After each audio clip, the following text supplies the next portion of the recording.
Bom dia, Escola de Profetas. Bom dia. Bom dia para você aí de casa. Que o Senhor Deus te abençoe e seja bem-vindo a mais um estudo junto conosco. Bom dia, Ju. Bom dia, professor. Bom dia, escola. Bom dia. Bom dia para você aí de casa. Que seu dia seja abundantemente alegre e que você venha se encher com a palavra do Senhor hoje. Amém. Hoje eu estou com a Juliana, nós estamos aqui representando o nosso estado, Pernambuco, 2 pernambucanos aqui, para junto com você adorarmos ao nosso Deus. Mas também eu quero aproveitar e mandar um abraço para meu irmão José, lá no Ceará. Ele falou assim: irmão Cícero, quando eu assisto os vídeos, é como que eu estivesse junto com vocês lá na Escola de Profetas. Mas realmente é assim que Deus vê. Quando você assiste o vídeo, Deus vê lá de cima uma escola só, um povo só. Você é povo de Deus. Continue assistindo. Que Deus abençoe o senhor, irmão José. Aproveitando, mandando um abraço para o meu xará, que é seu genro. Meu irmão Cícero, que é também aí do Ceará, um homem de Deus, que também prega o Evangelho. Amém. Vamos orar, professor? Vamos lá.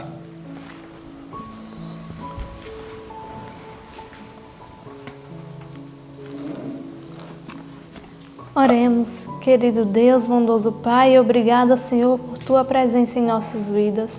Senhor, continue abençoando abundantemente, Senhor, aqueles que estão assistindo, Senhor, o ano bíblico. Abençoa também os que aqui estão, ó Pai.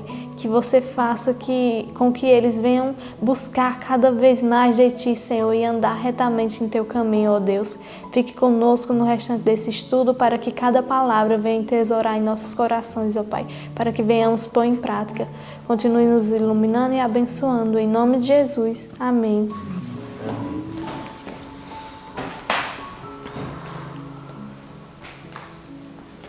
Amém, amém. Já oramos ao nosso Deus e vamos mais para uma parte importante, né, Ju? Qual é a parte agora? Vamos louvar ao nosso Deus, porque sabemos que Ele é nosso Rei, é a pessoa que mais aguardamos, o nosso Jesus a nos buscar. Então vamos louvar o hino 14, louvemos ao Rei.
Amém. Ele é o único digno de honra e louvor, o nosso grande Deus, o grande eu sou.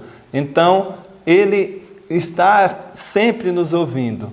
E para o dia continuar mais lindo ainda, qual é a outra parte, Ju, que nós faremos agora? Vamos recitar o nosso versinho e tesourar a palavra de Deus no nosso coração, para que assim, quando alguém venha nos perguntar sobre algo de Deus, já venhamos estar guardado em nosso coração. Amém. E nosso verso hoje está lá em 1 Pedro 1, 22. Ele é pequeno, mas muito, muito importante. No 3 nós iremos recitar esse verso. 1, 2, 3. 1 Pedro 1, 22. Purificando as vossas almas pelo Espírito na obediência à verdade, para o amor fraternal não fingido. Amai-vos ardentemente uns aos outros com um coração puro. 1 Pedro 1, 22. 1 Pedro 1, 22. Purificando as vossas almas pelo Espírito na obediência à verdade, para o amor fraternal não fingido. Amai-vos ardentemente uns aos outros com um coração puro. 1 Pedro 1, 22. 1 Pedro 1, 22. Purificando as vossas almas pelo Espírito na obediência à verdade, para o amor fraternal não fingido. Amai-vos ardentemente uns aos outros com um coração puro. 1 Pedro 1, 22. Amém. Que você venha ficar com o estudo agora e venha encher seu coração com cada palavra do Senhor a vocês. Que o Senhor te abençoe e te guarde. Amém. Olá novamente, agora para darmos início ao nosso estudo, vamos recapitular, vamos ver as referências, os pontos em que estudamos hoje. Nós estudamos hoje o capítulo 22 a 24 de Jeremias e o capítulo 5, do verso 12 ao verso 26 do livro de Lucas. E do livro desejado a gente leu o capítulo 27, Podes tornar-me limpo. Exatamente. E para darmos início, Júnior, a esses preciosos ensinamentos, o qual o Senhor nos ensinou hoje, aqui no livro de Jeremias, do capítulo 22 até o capítulo 24, nos vem contando alguns relatos interessantes. Aqui, na verdade, vem falando profecias contra as autoridades reais e religiosas que estavam a reger aquela nação de Israel, aquela nação ali de Jerusalém, naquela localidade. Infelizmente, essas autoridades estavam corrompidas e estavam por corromper os seus liderados. E algo que vale a pena ressaltar, Júnior, foi justamente a missão que Jeremias tinha que passar. Ele foi comissionado a justamente transmitir os juízos, as repreensões que em breve iriam acontecer com o povo do Senhor. Porque o povo, eles se apartaram da lei de Deus. Sabemos que a lei, ela é tipo como uma cerca que envolve as pessoas, os protegendo. Contudo, essas pessoas ultrapassaram essa cerca e começaram a desobedecer. Então Deus teve que mandar o quê? Uma repreensão, um juízo.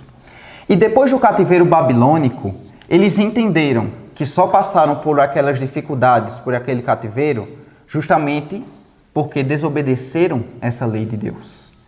E não querendo mais um cativeiro, não querendo mais esse tipo de repreensão, eles inverteram as coisas. E ao invés de deixarem a lei protegê-los, eles que agora estavam protegendo a lei. Então vieram o quê? As tradições, os costumes. E tanto no tempo de Jeremias quanto no tempo de Jesus, essas autoridades continuaram corrompidas, porque estavam desobedecendo tanto em um período quanto no outro período. Então a história se repetiu. E nós vamos agora analisarmos alguns paralelos entre o que estava acontecendo no tempo de Jeremias e o que estava acontecendo no período de Jesus. Logo no capítulo 22, no versinho 3, nos diz o seguinte: aqui é Deus falando com a autoridade real, pedindo algo. E diz assim: exultai o direito e a justiça e livrai o oprimido das mãos do opressor. Não oprimais ao estrangeiro, nem ao órfão, nem à viúva. Não façais violência, nem derrameis sangue inocente nesse lugar. Esse era um pedido do próprio Deus. Mas será que eles obedeceram? Será que essa liderança aí obedeceu? Infelizmente não. Deixaram o orgulho predominar, endureceram a sua cerviz. Para vocês terem uma ideia do que estava acontecendo nesse contexto, no versinho 13 nos diz o seguinte: ai daquele que edifica a sua casa com injustiça e os seus aposentos sem direitos. Ao invés desses líderes estarem sendo uma bênção para o povo, eles estavam sendo uma verdadeira maldição, porque estavam roubando e oprimindo o povo. E no tempo de Jesus, Júnior, será que essa situação estava se repetindo? Sim. Com certeza, infelizmente está. Já partindo para o capítulo 23, aqui vem falando sobre os maus pastores. Esses pastores foram colocados sobre eles, sobre esses líderes, uma grande responsabilidade que era de conduzir o povo para os pés do Senhor. Mas apesar de ser uma grande responsabilidade, quando Deus chama, Ele mesmo capacita. Mas esses pastores não souberam aproveitar as oportunidades. E se corromperam, e corrompidos, acabaram corrompendo o povo. Essa era a situação. No tempo de Jesus, também existia essas pessoas que estavam a corromper o povo. Aqui no versinho 1 do capítulo 23, e no verso 3, nos diz o seguinte: ai dos pastores que destroem e dispersam as ovelhas do meu pasto. Vós dispersastes as minhas ovelhas e as afugentastes, e delas não cuidastes, mas eu cuidarei em vos castigar a maldade das vossas ações, diz o Senhor. Então receberam luz esses pastores. E quanto mais luz, isso não significa privilégios, mas sim responsabilidades. Mas não aproveitaram essa luz. Então as consequências seriam grandes ante esses líderes religiosos, tanto no tempo de Jeremias, quanto no período de Jesus. Ainda, Júnior, do capítulo 9, no verso 9 do capítulo 23 até o versinho 40, vem nos contando o relato agora dos falsos profetas. Sabemos que nesse período de Jeremias, existiam os profetas de Deus. Jeremias, o próprio Jeremias, era um profeta de Deus, mas Satanás, ele sempre gosta de fazer o quê? A contrafação. Então, Satanás levantou esses falsos líderes, esses falsos profetas, para justamente corromperem e enganarem o povo. E Deus, falando a respeito disso, no versinho 14, ele disse o seguinte: mas nos profetas de Jerusalém vejo coisa horrenda. Cometem adultérios, andam com falsidade e fortalecem as mãos dos malfeitores. Vejam a situação em que estavam nesse período ali de Jeremias. E no versinho 32 nos diz o seguinte: eis que eu sou contra os que profetizam sonhos mentirosos, diz o Senhor, e os que contam, e os que o contam, e com as suas mentiras e levianidades fazem errar o meu povo, pois eu não os enviei, nem lhes dei ordem, e também proveito nenhum trouxe a este povo, diz o Senhor. Então, tanto no período de Jesus, quanto no período ali de Jeremias, existia o quê? As autoridades corrompidas. Ali nós podemos ver que era uma liderança, eram pastores, eram profetas, eram sacerdotes, todos corrompidos. Eles deram legalidade a Satanás, e Satanás estava os usando como instrumentalidades satânicas. E no período de Jesus, a história se repetiu nitidamente. Nós estamos estudando esses estudos aqui no Desejado de Todas as Nações, e nós estamos entrando em contato e vendo o quanto o sacerdócio de Deus estava corrompido. Eram homens peritos no estudo da palavra de Deus e, ao mesmo tempo, eles se mostravam excessivamente nércios no conhecimento do próprio Deus. Eram pessoas que conheciam o caminho da salvação, mas só conhecer e não viver não adianta em nada. No final de tudo, perceberam que estiveram tão perto, mas por conta de suas negligências e incredulidades, se colocaram largamente distantes.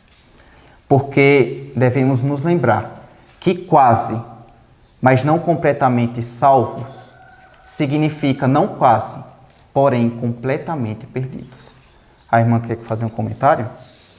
Bom dia, irmão David, bom dia, irmão Júnior. Linda essas passagens, porque nós vemos também que acontecem em nossos dias, mas na história da Bíblia, Deus nunca deixou o povo desamparado. E aqui no verso 5 do capítulo 23, diz, portanto, diz o Senhor, que levantarei a Davi um renovo justo, e rei que reinará e agirá sabiamente e executará o juízo e a justiça na terra.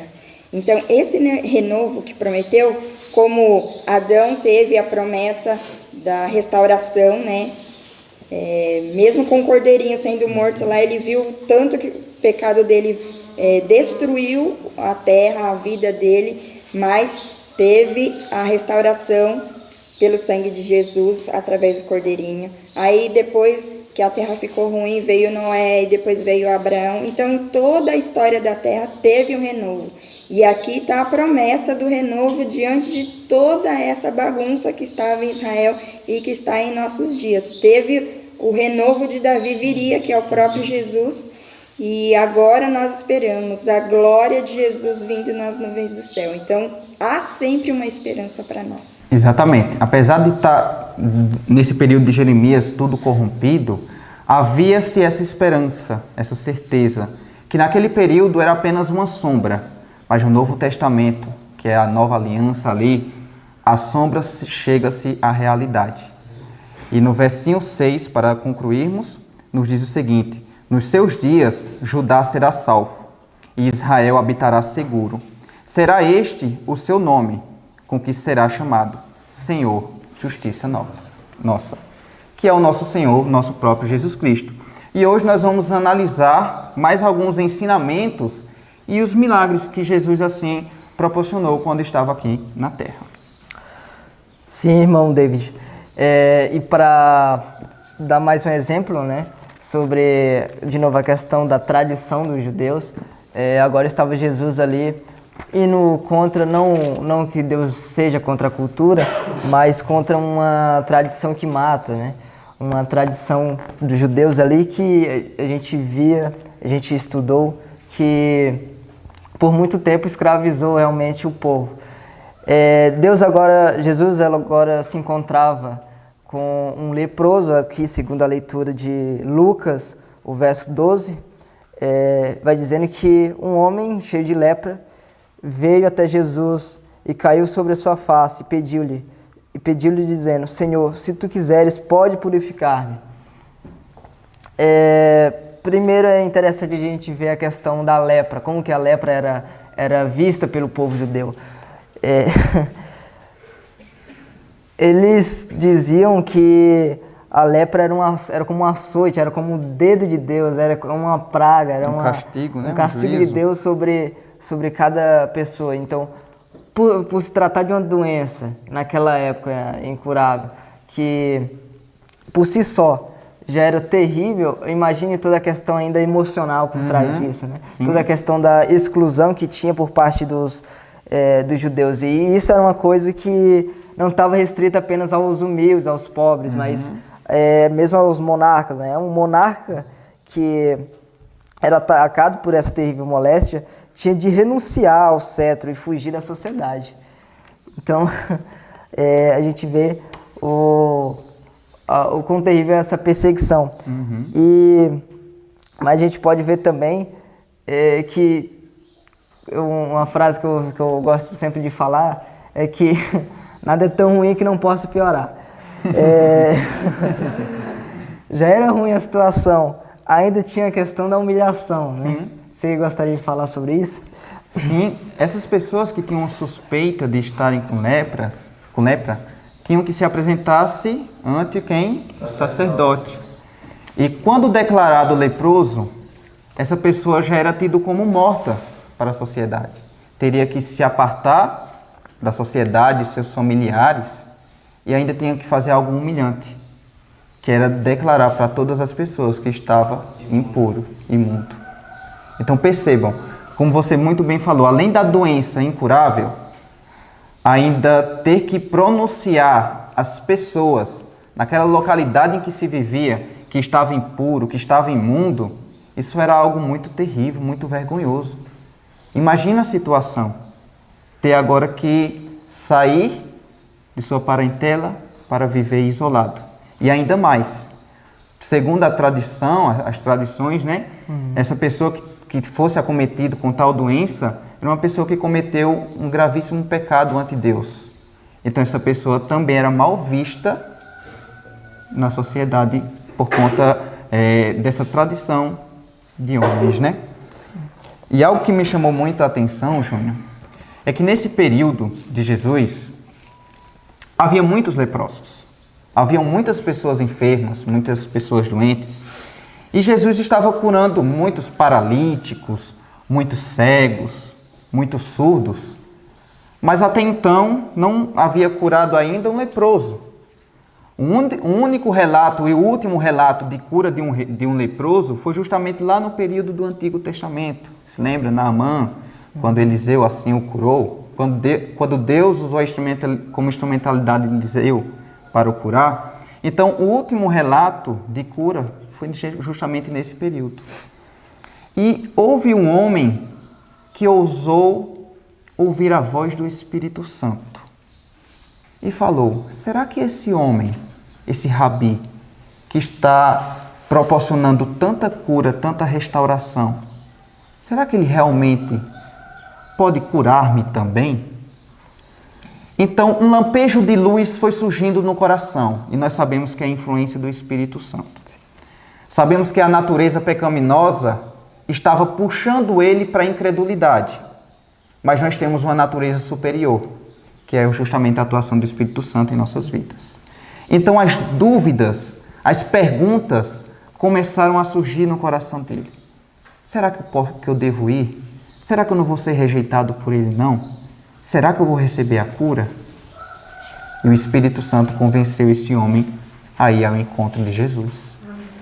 Vendo esse homem a Jesus pregando ali, ele ficou com o coração muito compadecido.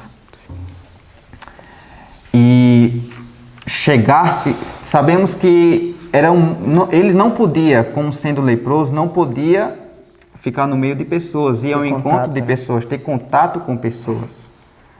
Mas à medida que ele estava olhando para aquele compassivo mestre, por aquele olhar penetrante, ele esqueceu as coisas ao derredor e só olhava para Jesus.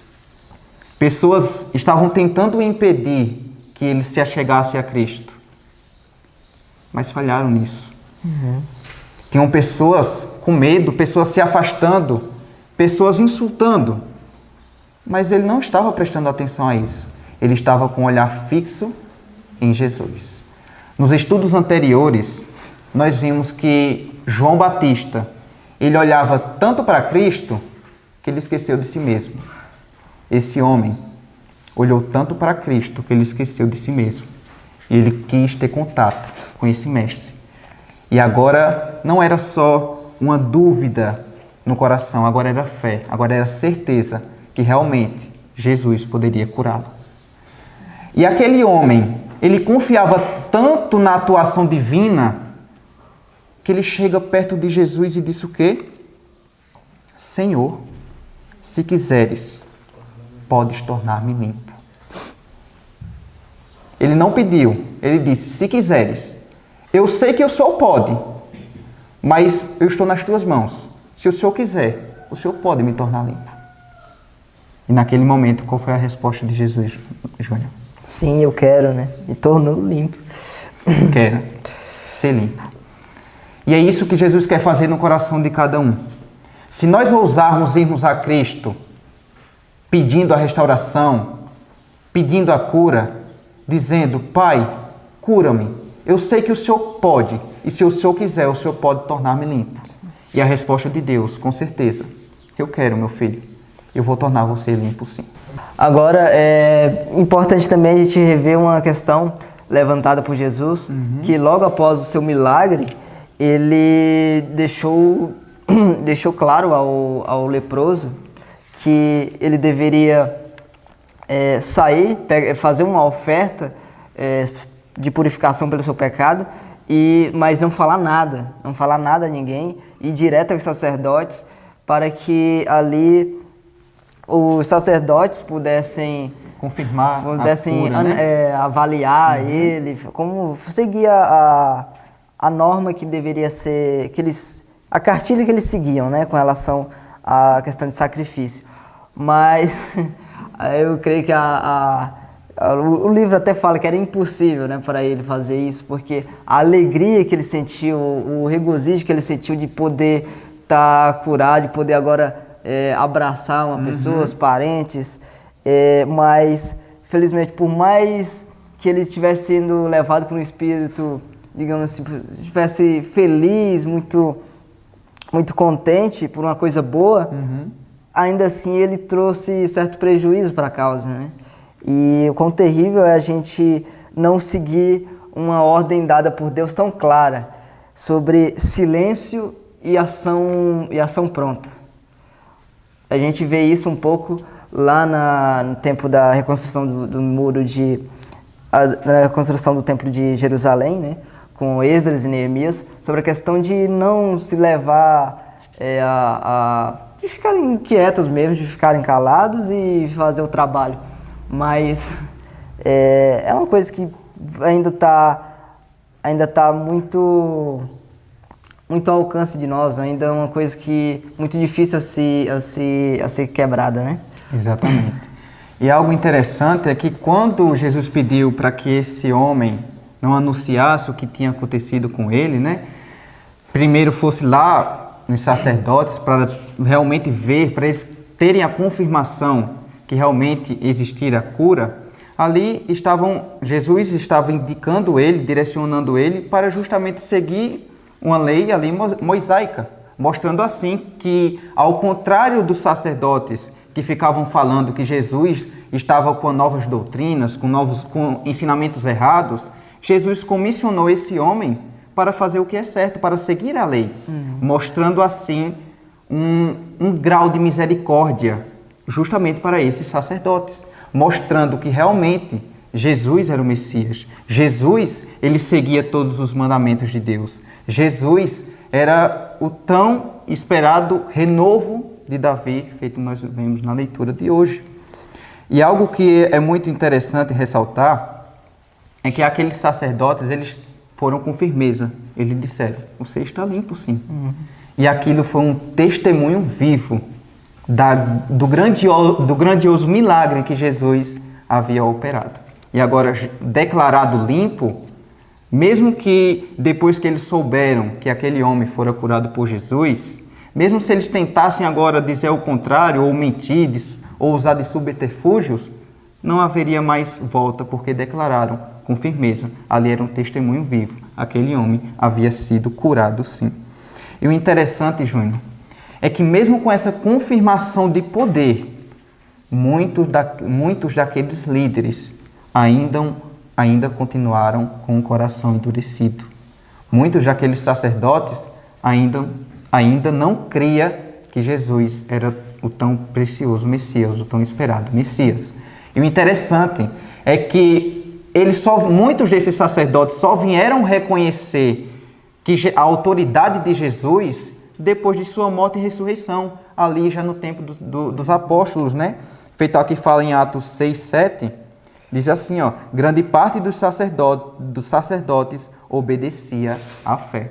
Então, Jesus plantou, jogou as sementes durante seu ministério.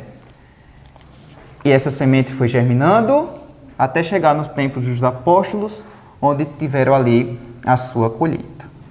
Mas o ensinamento que nós devemos levar em consideração é o seguinte fato. Semana passada, nós estávamos lá na cozinha e nós estávamos conversando sobre doenças. Até que o Joshua falou, mas essa doença não tem cura. Então a professora Thay, ela disse o seguinte, não existe doença sem cura. Eu fiquei analisando essa frase e realmente está certa.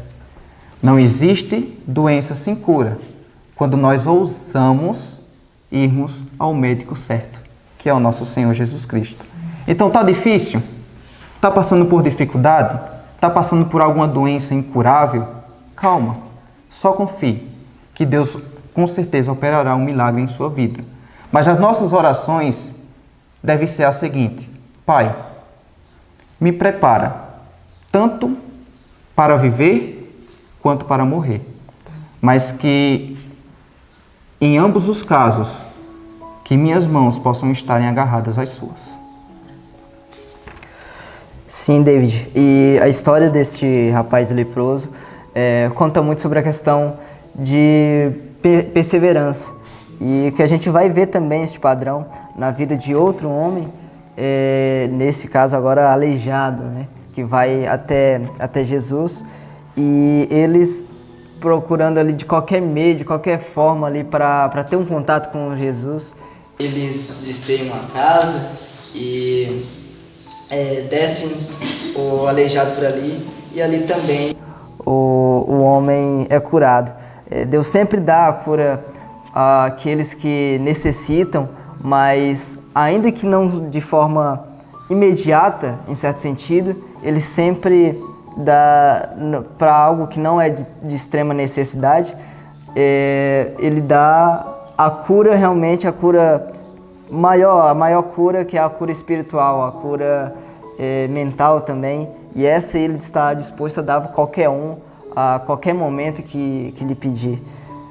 Eu gostaria de falar isso aqui. Então, foi justamente esse caso, Júnior.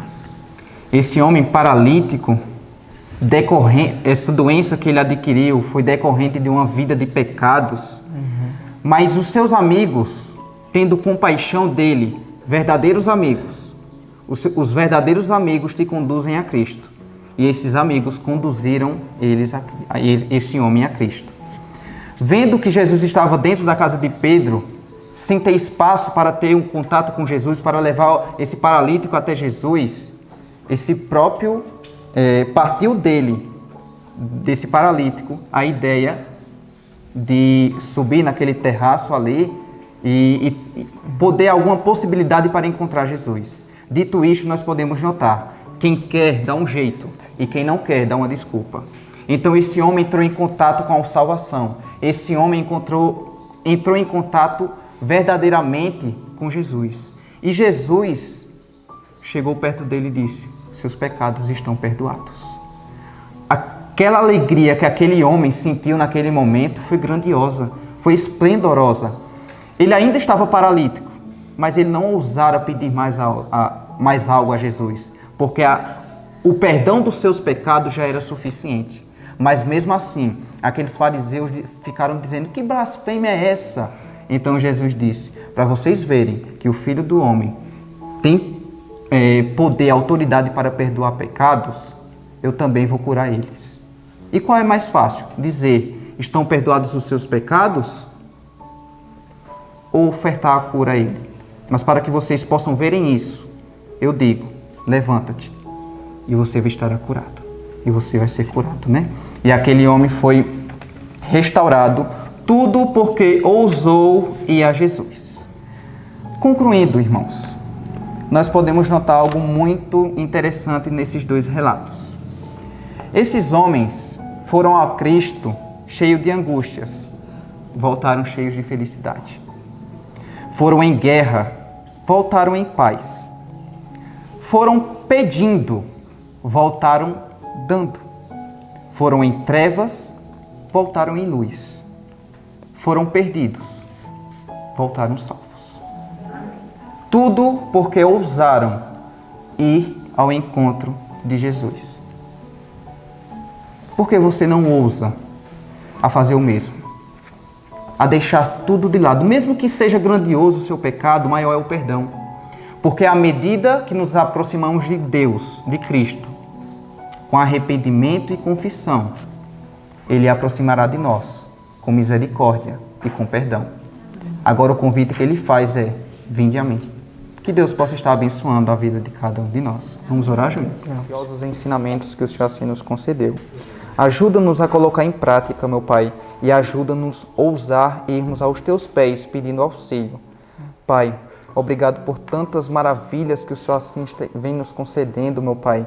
Por favor, Senhor, dar-nos mais força, dar-nos mais fé, dar-nos iluminação para que nós possamos sempre avançar. Amém. Ilumina nossas vidas por completo, colocamos nossas vidas nas Tuas mãos, em nome do Santo Messias Jesus Cristo. Amém. Amém.